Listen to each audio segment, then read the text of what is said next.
Hello everyone, today I'm going to be filming my Toyota Land Cruiser 96 model. Well, actually it's an Lexus LX 450, but basically the same truck. The only thing different is that there's better leather seats and a wood interior trim.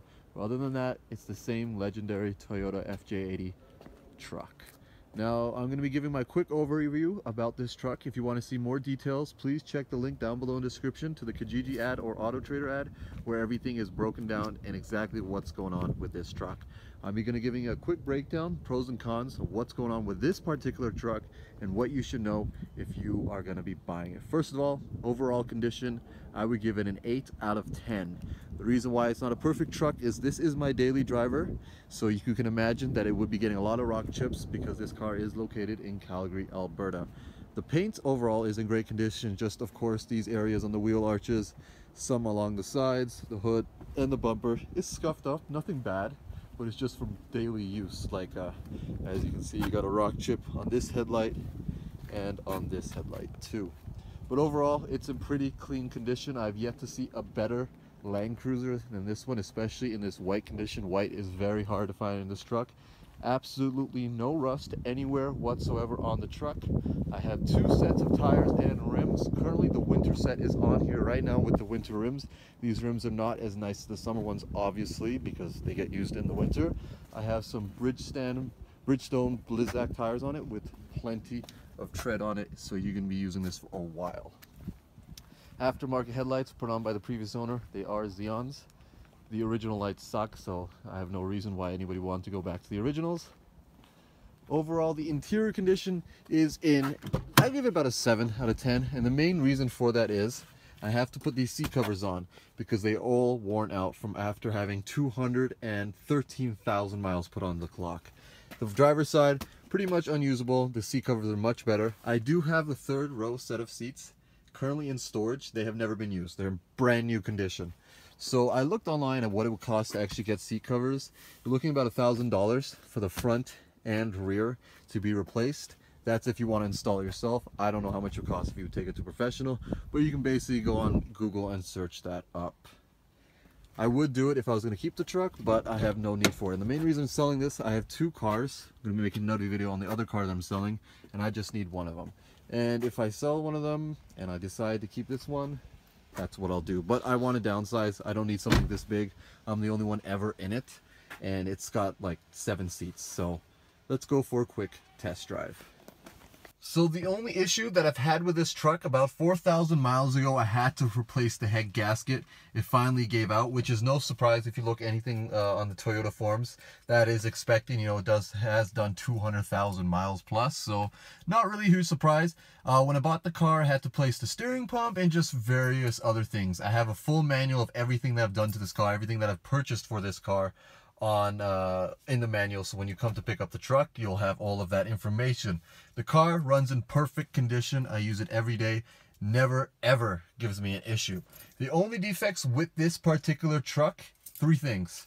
First, crack on the windshield, but chances are I'll be replacing that before the owner actually buys this truck.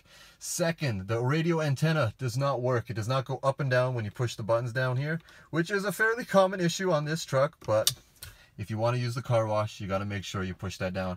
And the final issue is the passenger seat does not go backwards or forwards. That's the bottom part of the seat. This still works up here, the bottom doesn't. I don't know if it's a switch issue, an electrical issue on it, or just the mechanism's broken. So the reason why I never fixed it, I never use that seat. But the driver's seat works perfectly fine. I have 2 sets of keys for this particular truck. So let's go for a quick test drive.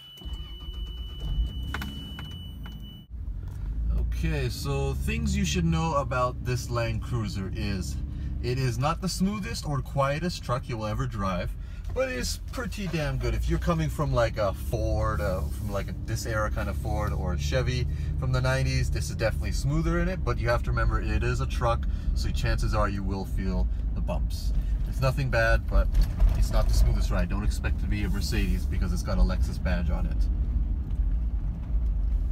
The odometer is in miles because this truck is from America, and of course there are no warning lights anywhere to be on this vehicle. And I do have the diff lock controls on the right hand side. Just a central diff, not all 3 of them. So I don't know if I said, this is a 96 model FJ80, built in 96 of February, I believe, if my memory stands correct.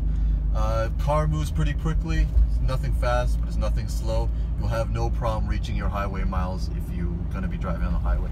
Now, I do use this truck every single day. This truck is always working, always driving, so it's never like sitting around and all the fluids and all the plastics are getting hard.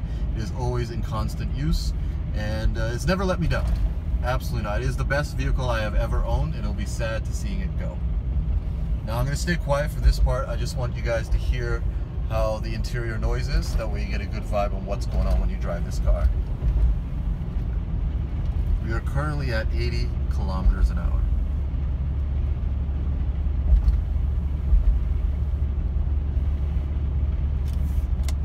All the switch, the AC blows, all the switches work perfectly, and the AC is very, very cold.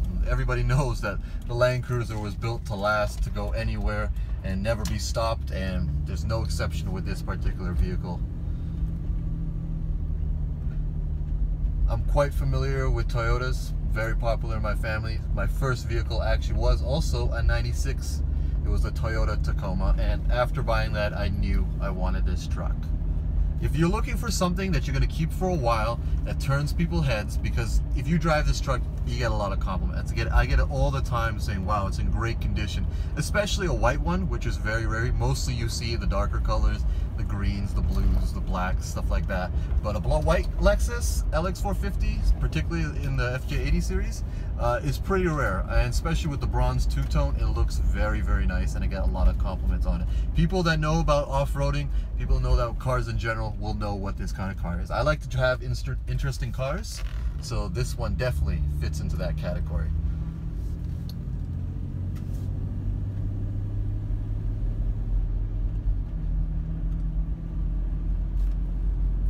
I only use premium fuel in this truck. It's just something that's always been a part of my family, to always use premium fuel. It gets the British in us. And it costs about $80 to fill it up from Costco with premium gas, and I get about 400 miles a tank, which is not too bad, and that's a lot of highway and just a little bit of city driving, residential driving mostly. It never really goes in the city. In terms of driving, I have another car. It's a BMW Alpina E39, and I find this truck to be easier to drive, mainly because they don't make cars like this where you have like no blind spots. The whole truck is open with very skinny pillars. It's very easy to drive. It's very, very easy to drive, especially for a new learner. Especially good if you're wanting to take this truck off-road, but I would recommend whoever buys this truck, please don't take it off-road. They are getting so few of these trucks, especially up here in Canada, that I would like to see this one last as long as possible and not like get destroyed in the off-road trails. If you want to buy an off-road truck, don't get the Lexus one, get the Toyota one. The Lexus one is very, very rare. I've actually only seen 2 other ones in Calgary that are LX450s, and none of them match the condition or even the look of this one.